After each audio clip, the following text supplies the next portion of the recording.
నమస్కారము. గౌరవనీయులైన సీఎం గారికి, డిప్యూటీ సీఎం పవన్ కళ్యాణ్ గారికి మరియు నారా లోకేష్ గారికి నేను రాసుకున్న విన్నపము, గౌరవనీయుల ఎర్రపల్లి శ్రీనివాసరావు గారికి నేను రాసుకున్న మరణపత్రము. నేను గత 10 సంవత్సరాల నుంచి మానసిక వేదన అనుభవిస్తున్నాను. ఈ పోలీసుల టార్చర్ తట్టుకోలేక పిడివాళ్ళ సిఐ గారు నన్ను బలవంతంగా పెడుతున్నారు, చాలా ఇబ్బంది గురి చేస్తున్నారు. కోర్టులో కేసులు వేసుకున్నా కూడా గతంలో నేను ఒక ఇంటిని కొనుగోలు చేసి ఉన్నాను. పులికూరి లక్ష్మి మరియు పులికూరి ప్రశాంత్ పేరు నుండి మేము ఒక ఇంటిని కొనుగోలు చేసి ఉన్నాము.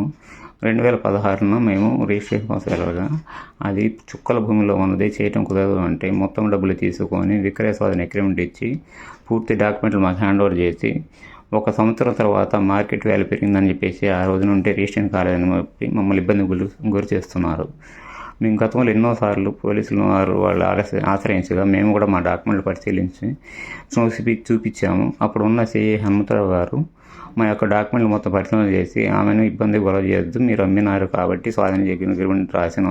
విక్రయ స్వాధీన అగ్రిమెంట్ రాసి ఉన్నారు మరియు వారి యొక్క కాగితాలు ఒరిజినల్స్ మొత్తం మాకు ఇచ్చి ఉన్నారు. అవి కూడా పరిశీలన చేసి వారిని మందలించి పంపించినారు. ఆ సిఐ గారు ఉన్నంతకాలం మాకు ఇబ్బంది చేయలేదు. తదుపరి మళ్ళీ సిఐ మారిన తర్వాత వేరే సిఐ గారు వచ్చిన తర్వాత మరలా ఇలాగని హెరాస్ చేసి ఉన్నారు. అప్పుడు ప్రభాకర్ సిఐ గారు, అప్పుడున్న సుధీర్ ఎస్ఐ గారు వీళ్ళంతా కలిసి మమ్మల్ని ఇబ్బంది గురి చేసి బూత్ మాటలు మొత్తం అంటూ ఉన్నారు. మేము అప్పుడు గౌరవ హైకోర్టు వారికి అర్జీ రిట్ వేసి ఉన్నాము. హైకోర్టు వారు పోలీసులకు ఇందులో ఇన్వాల్వ్ కావద్దు, సివిల్ మ్యాటర్స్ కాబట్టి వాళ్ళు కోర్టులో తేల్చుకుంటారు, మీరు డైరెక్షన్ ఇచ్చి ఉన్నారు. ఆ సిఐ గారు మమ్మల్ని తర్వాత పిలవలేదు. తర్వాత వచ్చిన 8వ సిఐలు మొత్తం మమ్మల్ని ఇబ్బంది గురి చేశారు. తర్వాత వచ్చిన ఆంజనేయ సిఐ గారు మా యొక్క మళ్ళీ కంప్లైంట్ ఇచ్చిందాము. మమ్మల్ని పిలిచి మా యొక్క కాగితాలు అన్నీ చూసి, అమ్మ కోర్టులో అయితే ఉన్నాయి కదమ్మా, మీరు లేదని అంటారు, కోర్టులో ఉంటే కోర్టులో తెలుసుకొని మమ్మల్ని ఎందుకు ఇబ్బంది గురి చేస్తారు అని చెప్పేసి నన్ను వాళ్ళకు సర్టిఫికేట్ పంపించారు. ఆ తర్వాత నవంబర్ 2024లో సిఐ వెంకటరావు గారు మొదటిసారి పిలిపించి రాత్రి 11 దాకా కూర్చోబెట్టి పిల్లలను ఇంట్లో వాళ్ళని అందరినీ ఇబ్బంది గురి చేసి, సార్ మా అబ్బాయి ఇలా ఫారిన్ వరల్డ్ కోసం ట్రై చేసుకుంటున్నాడు, ఇక మాకు వారం టైం అంటే లేదని చెప్పేసి మా ఫ్యామిలీ మొత్తాన్ని కూర్చోబెట్టి నానా బూతులు మాట్లాడి ఇబ్బంది గురి చేసి ఈ సిఐ వెంకటరావు చాలా బాధ పెట్టినారు. ఆ తర్వాత ఎన్నోసార్లు కలిసిన కూడా మాకు పిలవటం, మమ్మల్ని ఇబ్బంది గురి చేయటం, ఇంటి దగ్గర తీసుకురావడం, పోలీసులు గొడవ చేయటం, పోలీసులు మమ్మల్ని తిట్టడం. ఆ తర్వాత ఏఎస్ఐ హనుమంతరావు గారు, ప్రకాష్ గారు, సుధాకర్ గారు మరియు కుమార్లు అనే కానిస్టేబుల్తో డిఫరెంట్ టైమ్స్లో వచ్చేసి మమ్మల్ని ఇబ్బంది గురి చేశారు.